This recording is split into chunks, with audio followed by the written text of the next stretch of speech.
মানুষ সব সময় কোন জিনিসটি হারাচ্ছে? সময়, রাইট? এটা এমন একটা সম্পদ যা আমরা কখনোই ধরে রাখতে পারি না। আমরা কখনোই এই ঘন্টা, এই সময়, এই সেকেন্ড এগুলো ধরে রাখতে পারি না। এটা চলে যাচ্ছে, আর এটা এভাবে চলে যেতেই থাকবে। এটা এমন কিছু নয় যে আপনি সঞ্চয় করে রাখবেন, পরে প্রয়োজন মতো ব্যবহার করবেন। আর বলে রাখি, আমরা কিন্তু অনেক সময় ইতিমধ্যেই হারিয়ে ফেলেছি। আপনি আপনার জীবনের পেছনের দিকে তাকালে দেখতে পাবেন আপনার জীবনে অনেক সুযোগ ছিল যা আপনি কাজে লাগাননি। আপনি আপনার সময়কে সুন্দরভাবে কাজে লাগাতে পারতেন, কিন্তু আপনি লাগাননি। আপনার এই সুযোগ ছিল, সেই সুযোগ ছিল, কিন্তু আপনি পুরোপুরিভাবে আপনার সময়কে কাজে লাগাননি। সুতরাং সময়ের আফসোস আপনি ইতিমধ্যেই করেছেন, কিন্তু আপনার এই আফসোস থেকে শিক্ষা নিয়ে ভবিষ্যতে একে ভালোভাবে কাজে লাগানোর ব্যাপারে মনোযোগী হতে হবে। কিন্তু এখানে আল্লাহ দুটো জিনিসকে একসাথে জুড়ে দিয়েছেন। মানব জাতির ক্ষতির ব্যাপারটি যার সাথে জুড়ে আছে সেটা হলো সময়, যা অপরটির প্রমাণস্বরূপ। সূরা আসরকে বোঝার আরেকটি উপায় হলো, আমরা একটু পরে ইমাম শাফির মন্তব্য পড়ব। সূরা আসর দিয়ে বিভিন্ন জাতির প্রাণ বোঝানো হয়েছে। কোন জাতির পুরো সময়কালকে উল্লেখ করে এটা। কোন জাতির উত্থান পতন কিভাবে হয় আপনারা জানেন? কোন জাতির উত্থান পতন কিভাবে হয় আপনারা জানেন? অতএব যখন আল্লাহ ওয়াল আসর শব্দটি ব্যবহার করেন, তিনি শুধু একটা দিনের সময় বোঝাননি, বা কোনো একজন মানুষের জীবনকেই নয়, বরং একটা জাতির পুরো সময়কে বুঝিয়েছেন। আর কোন জাতির এই উত্থান পতনই হলো এর প্রমাণ যে মানুষ ক্ষতির মধ্যে নিমজ্জিত আছে। ইতিহাস নিজেই মানুষের ক্ষতিতে ডুবে থাকার একটা প্রমাণ।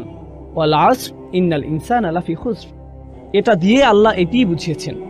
আরো সামনে আগালে আমরা মুকসাম বিহি, মুকসাম আলাইহি এর আরো একটা উদাহরণ দেখতে পাই।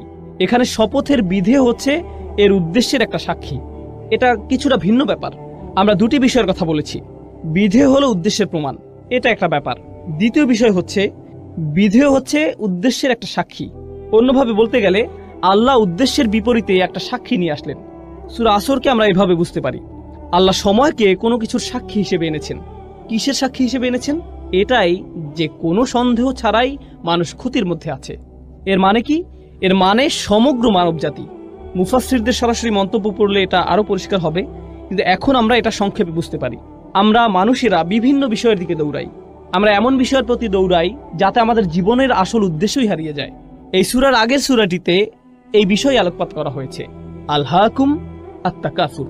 এটা আপনাকে ভ্রষ্ট করে, মাত্রাতিরিক্ত চাওয়া, প্রয়োজনের অতিরিক্ত চাইতে থাকা। এটা আপনাকে আপনার আসল উদ্দেশ্য থেকে ভ্রষ্ট করে। বেশিরভাগ মানুষই ভুল জিনিসের পেছনে দৌড়াতে গিয়ে আসল উদ্দেশ্যের প্রতি উদাসীন।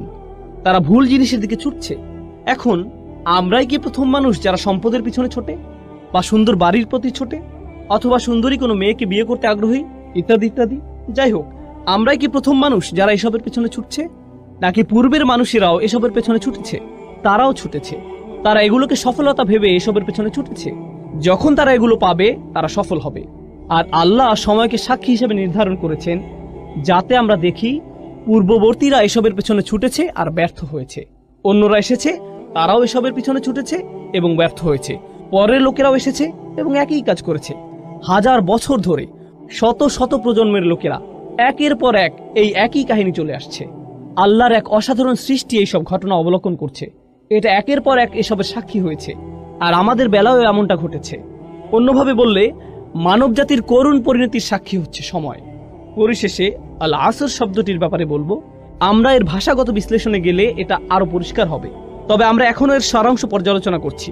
এর সারাংশের আরো একটি ব্যাখ্যা হলো, আসরের অন্যতম অর্থ হলো এমন সময় যা শেষ হয়ে যায়, বা শেষের সময়। এমনকি আসরের নামাজও দিনের শেষাংশে পড়া হয়, তাই না? যখন সময় শেষ হয়ে যায়। আর ঐতিহাসিকভাবে বললে প্রাচীনকালে, বিশেষ করে আরব সমাজে, আসরকে ধরা হতো এমন সময় হিসেবে যখন ব্যবসায়ী বা পর্যটকরা খুব তাড়াহুড়া করত। যখন রাত নেমে আসতো তখন তারা অনেক বিপদের আশঙ্কা করত। হয়তো তারা তাদের সম্পদ হারিয়ে ফেলতে পারে, এমন ভয় পেত। সুতরাং বেশিরভাগ হাসাল এবং বাসাল হতো আসরের সময়। সেটা ছিল সবচেয়ে ব্যস্ত এবং তাড়াহুড়ার সময়। এমনকি এটাও শপথ হিসেবে নেওয়া হয়েছে। আল্লাহ দিনের অন্যান্য সময় শপথ হিসেবে ব্যবহার করেছেন। তিনি বলেন, অসুবহি ইযা আসফার ওয়াল ফাজরি ওয়া লায়ালিন আশর ওয়াদ-দুহা। এগুলো দিনের বিভিন্ন সময়ের বর্ণনা। আল্লাহ দিনের ভিন্ন সময়ের বর্ণনা দিয়েছেন। তিনি দিনের বিভিন্ন সময়ের কসম করেছেন। এমনকি ওয়ান নাহারি ইযা তাজাল্লা, রাইট, দিনের বেলার বর্ণনা। কিন্তু আসরের বর্ণনার বিশেষত্ব হচ্ছে এটা এমন সময় যা দিয়ে তাড়াহুড়া করা বোঝায়। অন্যভাবে বলতে গেলে এই সূরার সামনের দিকে আমরা পড়ব, আল্লাহ আমাদেরকে যা করতে বলেছেন তা সম্পন্ন করার জন্য আমাদের অনেক সময় হাতে নেই। এটা একটা জরুরি অবস্থার মতো। যা করার তাড়াতাড়ি করতে হবে, কারণ আমরা আমাদের জীবনের ভোর পার করে এসেছি, আমাদের জীবনের সূর্যাস্তের সময় ঘনিয়ে আসছে। সুতরাং আমাদের যা করার এখনই করতে হবে। আমাদের সময় শেষ হয়ে যাচ্ছে, সময় ফুরিয়ে যাচ্ছে। এই ধারণাটি ছোট একটা শব্দ আল আসর দিয়ে বোঝানো হয়েছে। সুতরাং এই শপথের শেষ মাহাত্ম্য হচ্ছে এতে তাড়াতাড়ি করার কথা বলা হয়েছে। এখানে বেশ কজন আলেমের মধ্যে মুফতি মুহাম্মদ শফি অন্যতম, যিনি সূরা আসরের মানুষের যে ক্ষতির কথা চিত্রিত হয়েছে তার তুলনা করেছেন এমন একজনের সাথে যে বরফ বিক্রি করছে। প্রাচীনকালে তো ফ্রিজ ছিল না, তাই না? সুতরাং বরফ বিক্রেতার তো খুব বেশি সময় নেই, আর এটা দ্রুত গলে শেষ হয়ে যাচ্ছে। তাকে এই সময়ের মধ্যেই ক্রেতার কাছে পৌঁছাতে হবে এবং এগুলো বিক্রি করতে হবে। আর যদি সময় ফুরিয়ে যায় তাহলে এই সকল পরিশ্রম বৃথা যাবে। অতএব তার যে কাজ তা তাড়াতাড়ি সম্পূর্ণ করতে হবে। এই সূরার মাঝের আয়াতের সারাংশ নিয়ে আমরা পরে আলোচনা করব। শেষ আয়াতটি নিয়ে একটা কথা এখানে বলতে চাই।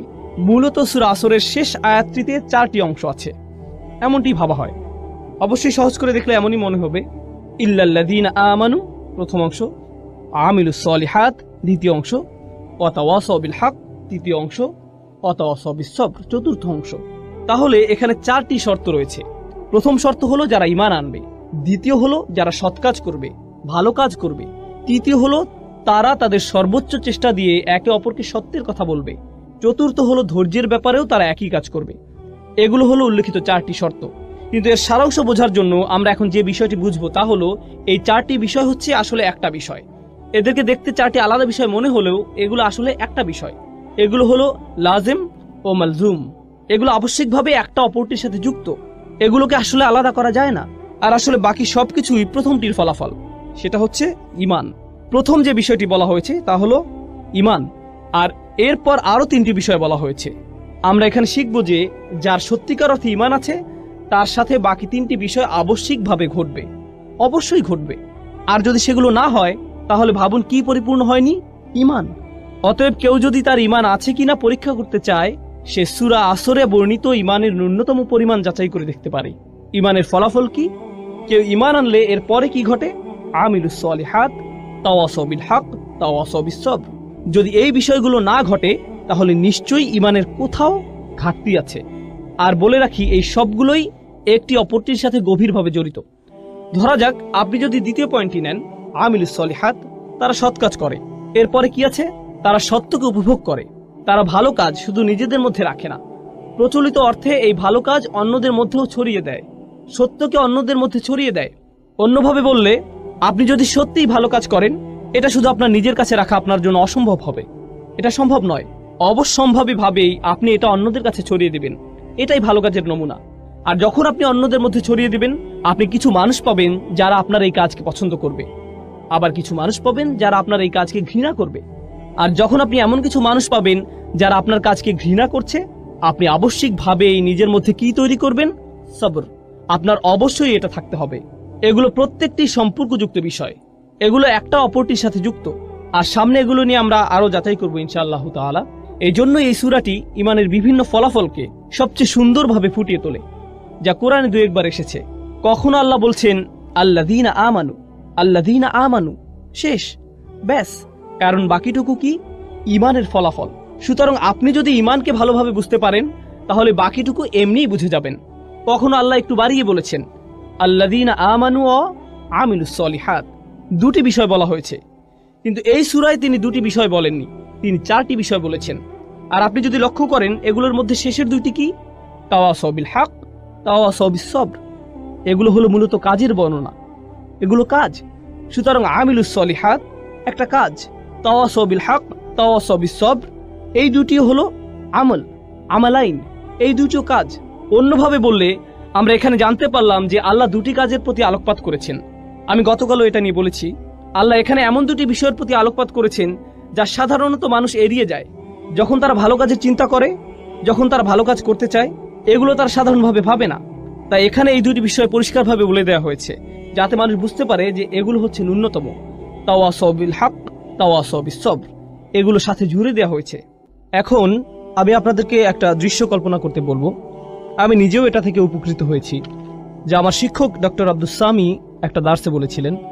ডক্টর ইসরারও এটা নিয়ে বিস্তারিত আলোচনা করেছেন। আমার কাছে এটা খুবই উপকারী মনে হয়েছে।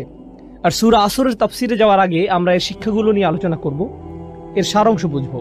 আমরা এই সূরার শিক্ষাগুলো একজন অমুসলিমের যৌক্তিক দৃষ্টিভঙ্গির আলোকে বোঝার চেষ্টা করব। যখন আপনি একটা সমস্যার সম্মুখীন হন, হয়তো কারোর সাথে বিবাদ, জীবনের কোনো সমস্যা, যে কোনো সুস্থ স্বাভাবিক মানুষ এই অবস্থায় সর্বপ্রথম কি করবে? সে সর্বপ্রথম যেটা করবে তা হলো তার সেই সমস্যাটির অবস্থাটি ভালোভাবে যাচাই করবে। প্রথম কাজ হলো এর আসল অবস্থা বোঝা, এর সত্যিকারের কারণ খুঁজে বের করা। আপনি নিশ্চয়ই মানুষ কি বলে তা দিয়ে এটা যাচাই করবেন না, আপনি নিজেই ঘেঁটে দেখবেন। আর এটা যত বড় সমস্যা, আপনি তত ভালোভাবে এর সত্যতা যাচাই করবেন। আপনি নিজে এর প্রকৃত অবস্থা খুঁজে বের করবেন। এখানে মুসলিম হওয়ার সাথে কোনো সম্পর্ক নেই, বরং এখানে সততার প্রশ্ন। একজন সৎ মানুষ, একজন সৎ বিচারক অবশ্যই এটা করবেন। ধরুন আপনার পরিবারে কোনো বিষয় ঝগড়া লেগেছে, আপনার পরিবারের কিছু সদস্য কোনো বিষয়ে ঝগড়া করছে, আর তারা বিষয়টি আপনার সামনে উপস্থাপন করলো। অসৎভাবে আপনি কি করলেন? আপনি হয়তো আপনার একজন কাজিনকে পছন্দ করেন না, আপনি অন্যজনকে পছন্দ করেন। আপনি যাকে পছন্দ করেন না তার বিরুদ্ধে আপনার রায় দিয়ে দিলেন, ঠিক? কিন্তু সত্যিকারের সততা বা ন্যায় বিচার কি? সেটা হলো আপনি প্রথমে ঘটনার প্রকৃত অবস্থা যাচাই করবেন। ওকে, এরপর আপনি যখন সত্যটি খুঁজে পেলেন, তখন আর এটা খুঁজে পাওয়াই যথেষ্ট নয়, বরং আপনি অবশ্যই এর পক্ষে দাঁড়াবেন। আপনি এর পক্ষে রায় দিবেন। আপনাকে এই সত্যের পক্ষে কাজও করতে হবে। এটাও হতে পারে যে আপনি সত্যটি খুঁজে পেয়েছেন, কিন্তু আপনি সেই সত্যটি পছন্দ করছেন না। আর যখন আপনি সেটা পছন্দ করছেন না, আপনার মন সেই সত্যের পক্ষে কাজ করতে সাড়া দিচ্ছে না। সুতরাং আপনি যা সত্য হিসেবে বিশ্বাস করছেন তা আপনার কাজে পরিলক্ষিত হচ্ছে না। আমরা এমন অবস্থাকে কি বলি? বিশ্বাসঘাতকতা। এটাই নিফাক, এটাই বিশ্বাসঘাতকতা। কিন্তু আপনি যদি কোনো কিছুকে সত্য হিসেবে খুঁজে পান, তখন এটা নিয়ে বাঁচা, এতে লেগে থাকা, বাস্তবায়ন করা, কাজে লাগানো, এটা আপনার সততার মধ্যে পড়ে। আর এটাই আবশ্যিক ফলাফল। এখন আপনার নিজের মধ্যে এটা নিয়ে আসা একটা ব্যাপার যে এটা অন্যায়, আমি এটা আর করব না। আমি খুঁজে পেয়েছি যে এটা একটা খারাপ কাজ, আমি আর কখনো এটা করব না। আমি খুঁজে পেয়েছি এটাই আমার করা উচিত, অতএব আমি এটাই করব। এখন আপনি যখন দেখেন অন্যরা এটা করছে, আমরা এমন একটা সমাজে থাকি যেটা নিজের চরকায় তেল দাও এই নীতিতে চলে। এটা নবীদের নীতি ছিল না, এটা মুসলিমদের নীতি নয়। আমি বলতে চাচ্ছি, যদি নবীরা শুধু নিজেদের চরকায় তেল দিতেন, তাহলে নামাজ ও আল্লাহর জিকির ব্যক্তিগত হতো। সূরা মুজাম্মিলে আমরা দেখি নবী করিম সাল্লাল্লাহু আলাইহি সাল্লামকে বলা হচ্ছে, কুমিল লাইলা ইল্লা কলিলা নিসফাহু আও ইনকুস মিনহু কলিলা আও জিদ আলাইহি ওয়ারাত্তিল কুরআনা তারতিলা। কুরআন পড়ো, আল্লাহকে স্মরণ করো, এটা তার নিজের জন্য। কিন্তু অন্য সূরায় আমরা কি দেখতে পাই? মুজাম্মিল ছাড়া অন্য সূরা কোনটি? মুদ্দাসসির। ইয়া আইয়ুহাল মুদ্দাসসির কুম ফাআনযির ওয়া রাব্বাকা ফাকাব্বির। ওঠো, যাও, সতর্ক করো। কাকে সতর্ক করো? অন্যদেরকে। তাদের বলো যে তারা যা করছে তা ভুল। এখন আপনি যদি আপনার সামনে কোনো কিছুকে ভুল হিসেবে জানেন আর আপনার সামনে তা হয়ে থাকে, মানুষ হিসেবে আপনি এটা মানতে পারবেন না। আপনি বলবেন তোমাদের এটা করা উচিত নয়। আপনাদেরকে একটা বাস্তব উদাহরণ দিই। ধরুন আপনি জানেন অন্যদের মাল সম্পদ নষ্ট করা ভালো নয়, এগুলো মানুষের হক, মানুষের মাল সম্পদের ক্ষতি করা অনুচিত। আপনি হয়তো রাস্তা দিয়ে যাচ্ছেন, কিছু বাচ্চা রাস্তায় ক্রিকেট খেলছে, আপনি দেখছেন ওরা খুব জোরে বল করছে, আর এটা গিয়ে অন্যের গাড়িতে লাগলো। এখন আপনি নীতিটা জানেন, নীতিটা হলো তাদের এটা করা উচিত নয়। আপনি নিজে এটা করছেন না, সুতরাং আপনি নিজে কোনো খারাপ কাজ করছেন না, আপনি অপরাধী নন, ঠিক আছে। কিন্তু সেটা কি যথেষ্ট? আপনি দেখে হেঁটে যাবেন, নাকি আপনার মাথায় আসবে যে আমার এদেরকে বলা উচিত যে এই কাজটি ঠিক নয়, আমি তাদেরকে বলি যে তাদের অন্যদের ক্ষতি করার কোনো অধিকার নেই, আমার ন্যায়ের পক্ষে দাঁড়ানো উচিত। যখন আপনি ন্যায়ের পক্ষে দাঁড়াতে চাইবেন, তখন আপনার মাথায় অন্য চিন্তা আসবে যা আপনাকে ন্যায়ের পক্ষে দাঁড়াতে দিবে না। আপনার মাথায় কি আসবে? এরা সবাই মিলে আমাকে পেটাতে পারে, আমাকেই বল বানিয়ে খেলতে পারে, তাই না? গাড়ি ভাঙার বদলে আমাকেই ভেঙে দিবে, অতএব আমার মুখ বন্ধ রাখা উচিত। আমি জানি যে এটা খারাপ, আমি নিজে এটা করব না, কিন্তু আমার এই সাহস নেই যে আমি এদেরকে থামতে বলবো। আমি জানি এটা আমার করা উচিত, আমি অবশ্যই করব, কিন্তু আমার এই সাহস নেই যে আমি অন্যকে বলবো তোমারও এটা করা উচিত। অন্তত পক্ষে কাউকে বলুন। আপনি যদি কাউকে বাধ্য করতে না পারেন, অন্তত তাকে বলুন। এখন ব্যাপার হচ্ছে, একজন সৎ মানুষ, একজন সাহসী মানুষ শুধু নিজে সেই কাজ থেকে বিরত থেকেই ক্ষান্ত হয় না, তারা কি করে? তারা এটা নিয়ে কথা বলে। আর কাফিররাও এটা করে, অমুসলিমরাও এটা করে, মুশরিকরাও এটা করে। এদেরকেও হয়তো বিশ্বাস করে যে প্রাণীদের হত্যা করা উচিত নয় ইত্যাদি। তারা শুধু নিরামিষাশী হয় না, তারা কি হয়? প্রাণী অধিকার সংরক্ষক। তারা জনসম্মুখে তাদের দাবি জানায়। কোনো ব্যাপারে তারা প্রথমে নিজেরা বিশ্বাস করে, এরপর তারা নিজেরা সেটা মানে। এরপর কি করে? তারা জনসম্মুখে এর দাবি জানায়, এমনকি এর জন্য তারা মার খায় কিংবা হয়তো নির্যাতনের শিকার হয়। এরা কিন্তু মুসলিম নয়। যারা এমন কিছু করার সিদ্ধান্ত নিয়েছে সবার জন্য একই প্রক্রিয়া। এগুলো কোথা থেকে এসেছে? এগুলো সবই তাদের বিশ্বাস থেকে এসেছে। তাদের বিশ্বাস খুবই শক্তিশালী হয়ে থাকে, এতটাই যে তাদের আচরণ এতে বদলে যায়। শুধু আচরণই বদলে ক্ষান্ত হয় না, এমনকি তারা এটা নিয়ে কথাও বলে। আর যখন তারা এটা নিয়ে কথা বলে নানান সমস্যায় পড়ে, তারা ধৈর্য ধরে, মনে প্রাণে ধৈর্য ধরে, তারা লেগে থাকে। যাই হোক না কেন, আমরা এটা আদায় করবই। সুতরাং এই পুরো প্রক্রিয়াটা শুরু হয় বিশ্বাস থেকে। এখানে বলে রাখি, শুধু ইসলামেই এমন হয় না, বরং যে কোনো আদর্শের ক্ষেত্রে এটা প্রযোজ্য। কমিউনিস্টরা এমন করেছিল, টিএনএম স্কয়ারের ছাত্ররা এমন করেছিল, ইরানিরা এমন করেছিল। যখন তারা শাহদের বিপক্ষে জিতেছিল, তারা প্রথমে বিশ্বাস করেছে, তারা নিজেদের পরিবর্তন করেছে, তারপর তারা এর পক্ষে দাঁড়িয়েছে, এটা নিয়ে কথা বলেছে। যখন কোনো সমস্যায় পড়েছে তারা ধৈর্য ধরেছে। এমনকি অমুসলিমদের ইতিহাসেও তাকালে গান্ধীর বিপ্লব সম্পর্কে দেখতে পারেন, একই ধারণা, একই যৌক্তিক মূলনীতি। বলে রাখি, মুসলিমদের কথা বাদ দিলাম, অমুসলিমদের মধ্যেও যখন কেউ এমন প্রচেষ্টা করে, যারাই এই নীতি অবলম্বন করেছে, এর অনুসরণ করেছে, তারাই ইতিহাসের নায়ক হিসেবে আবির্ভূত হয়েছে। যে এই নীতি মেনে নিয়েছে, ইতিহাসের নায়ক হিসেবে গণ্য হয়েছে। মার্টিন লুথার কিং বা যেই হোক, তাদেরকে ইতিহাসের সেরা মানুষ হিসেবে দেখা হয়, কারণ তারা তাদের বিশ্বাসে লেগেছিল আর তারা ন্যায়ের পক্ষে দাঁড়িয়েছিল। যে কোনো মূল্যেই হোক না কেন, তাদের জন্ম মৃত্যুদিন পালিত হয়, তাদেরকে নিয়ে বই লেখা হয়েছে, ভাস্কর্য করা হয়েছে। এই সবই করা হয়েছে কারণ তারা যে দেশ বা সংস্কৃতি থেকে আসুক না কেন, এটা হলো সততার প্রতি মানুষের সম্মান। কিন্তু ভাবুন, আপনি কোনো কিছুর জন্য লড়াই করছেন যা মূলত পরিপূর্ণ নয়। ইতিহাসের মহান মানুষেরা এর জন্য লড়াই করেছেন, তাদের চেষ্টা সংগ্রাম অনুসরণীয়। তারা এই লড়াইয়ে তাদের জীবন দিয়েছেন, যা হয়তো সত্যের পক্ষে, কিন্তু এটা কেবল সত্যের একটা ক্ষুদ্র অংশ, এটা পরিপূর্ণ নয়। কিন্তু আল্লাহ আমাদেরকে সত্যের পুরোটাই দিয়েছেন। তাহলে তারা যদি সত্যের ক্ষুদ্র একটা অংশের জন্য এতটা ত্যাগ করতে পারেন, আপনি কি এই সকল মানবাধিকার কর্মীর সাথে একজন মুসলিমের তুলনা করতে পারেন? একজন মুসলিমের কতটা ত্যাগের জন্য প্রস্তুত থাকা উচিত? আর তারা যদি নিজেকে পরিবর্তনে এতটা সচেষ্ট হয়, তাহলে একজন মুসলিমের নিজেকে পরিবর্তনে কতটা সচেষ্ট হওয়া উচিত? তারা যদি কোনো দাবি আদায়ে এতটা সোচ্চার হয়, তাহলে একজন মুসলিমের কতটা সোচ্চার হওয়া উচিত?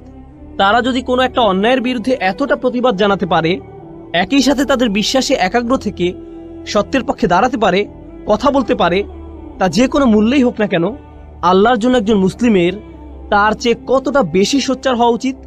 কাফিরদের মধ্যেও ঈমানের গুণ থাকতে পারে, তারা সবরের ক্ষেত্রে এতটাই দৃঢ় হয়ে দাঁড়াতে পারে, এমনকি একজন মুসলিমের চেয়েও। এই জন্য সূরা আল ইমরানের শেষে আল্লাহ বলছেন, ইয়া আইয়ুহাল্লাযীনা আমানু ওয়াসবিরু ওয়াসাবিরু ওয়ারাবিতু ওয়াত্তাকুল্লাহ। তোমরা যারা বিশ্বাস স্থাপন করেছো, যারা নিজেদেরকে ধৈর্যশীল বলে দাবি করো, তোমরা ধৈর্যে প্রতিযোগিতা করো। অর্থাৎ আপনার শত্রুদের মধ্যেও সবর আছে, তাদের বিশ্বাস আছে, তারা সেই অনুযায়ী কাজ করে। আর এটা যত কঠিনই হোক না কেন, আমাদের ধৈর্য ধরতে হবে, আমাদের সামনে এগিয়ে যেতে হবে। আপনাকে তাদের সাথে সবরের প্রতিযোগিতায় নামতে হবে এবং প্রতিনিয়ত এটা চালিয়ে যেতে হবে। ওয়ারাবিতু ওয়াত্তাকুল্লাহ। আর আপনার এমন কিছু আছে যা তাদের নেই। আপনার তাকওয়া আপনাকে শক্তি দেবে, তাদের তাকওয়া নেই, এটা তাদের শক্তি যোগাবে না। আপনি সবরের এই প্রতিযোগিতায় তাদেরকে হারাতে পারবেন। সুবহানাল্লাহ। তাহলে তাফসিরে যাওয়ার আগে এটাই ছিল এই সূরার সারাংশ। এখন ইনশাআল্লাহ তাআলা শুরু করতে পারি। আমরা প্রথমে ওয়াল আসর আয়াতটি নিয়ে শুরু করব। আমরা ইতিমধ্যে শপথ ও তার মাহাত্ম্য নিয়ে আলোচনা করেছি, তাহলে আমরা কিছু সাহাবী এবং সালাফদের মন্তব্য পড়তে চাই। আমরা ইবনে আব্বাস রাদিয়াল্লাহু তাআলা আনহুর মন্তব্য দিয়ে শুরু করব। তিনি বলেন, এটা যুগের প্রতি ইঙ্গিত করে, অর্থাৎ বিভিন্ন জাতির সময়কালকে এবং বিভিন্ন যুগ ও শতাব্দীর প্রতি, যা মানব জাতি পার করে এসেছে। অন্যভাবে বললে, যখন আমরা বলি মানুষ ক্ষতির মধ্যে থাকার প্রমাণ হিসেবে আল্লাহ মানব জাতির সমগ্র ইতিহাসকে দাঁড় করিয়েছেন, এমনকি আজ পর্যন্ত, এটাই ইবনে আব্বাস রাদিয়াল্লাহু তাআলা আনহু এক কথায় বলেছেন। ইবনু কিসান বলেছেন, আসর বলতে দিন ও রাত্রিকে বোঝানো হয়েছে। অন্যভাবে বললে, মানুষের রাত ও দিনের মধ্যে পার্থক্য অনুধাবন করে বোঝা উচিত যে সে ক্ষতির মধ্যে আছে। একজন মুসলিম যখন রাতের আধার দেখে এবং যখন সে দিনের আলো দেখে, সুবহানাল্লাহ। সুতরাং এটা বলা খুব সহজ যে দেখুন তারা কি বলছে, কিন্তু যখন তারা এটা বলছে, এর অর্থ আসলে কি? কুরআন পড়ে আমরা কি বুঝলাম, আর দিন বা রাতকে আমরা কিভাবে দেখি, আর কিভাবে আমরা সময়কে দেখি, এগুলো প্রবাহমান বিষয়। মাঝে মাঝে আমরা সালাফদের বিভিন্ন তাফসির দেখি এক শব্দ বা দুই শব্দ, পুরো আয়াতের তাফসীর মাত্র একটা শব্দ, কিন্তু আপনি যদি সেই শব্দটি নিয়ে চিন্তা করেন, আপনি বুঝতে পারবেন এই মানুষগুলো কতটা গভীর জ্ঞানের অধিকারী ছিলেন। তারা খুব অল্প কথায় অনেক কিছু বলে গিয়েছেন। এটা আমরা বললে অনেক কথার প্রয়োজন হয়, কিন্তু তারা খুব অল্প কথায় অনেক কিছু বলেছেন। তাদের ভাষা ছিল অলংকারপূর্ণ। এরপর একইভাবে হাসান আল বসরি বলেছেন, এটা দিনের শেষাংশ থেকে সূর্যাস্ত পর্যন্ত সময়কে বোঝানো হয়েছে। এখানে আসরের শুরু থেকে সূর্যাস্ত পর্যন্ত সময়কালকে বোঝানো হয়েছে, যা আমি আপনাদেরকে আগেই বলেছি যে প্রাচীনকালে এই সময় অনেক ব্যস্ততা এবং তাড়াহুড়া থাকতো। এটা দিয়ে একটা যুগের পরিসমাপ্তিও বোঝানো হয়। মানে হচ্ছে এক একটা দিন এক একটা যুগের মতো, অতএব একটা যুগের শেষ। এটা দিয়ে মূলত বোঝানো হয় যে মানুষের জীবন মূলত মৃত্যুর কিনারায়। মানুষ তার জীবন শেষ হওয়ার কিনারায় দাঁড়িয়ে, ঠিক যেভাবে সূর্যের আলো নিভে যায় আর অন্ধকার নেমে আসে। আপনার এই দুনিয়াবী জীবনটাও শেষ হওয়ার পথে, আর আপনি মৃত্যুর দিকে এগিয়ে যাচ্ছেন। বিষয়টিকে এভাবে ভাবুন, তাহলেই আপনি নিজের মধ্যে ব্যস্ততা নিয়ে আসতে পারবেন।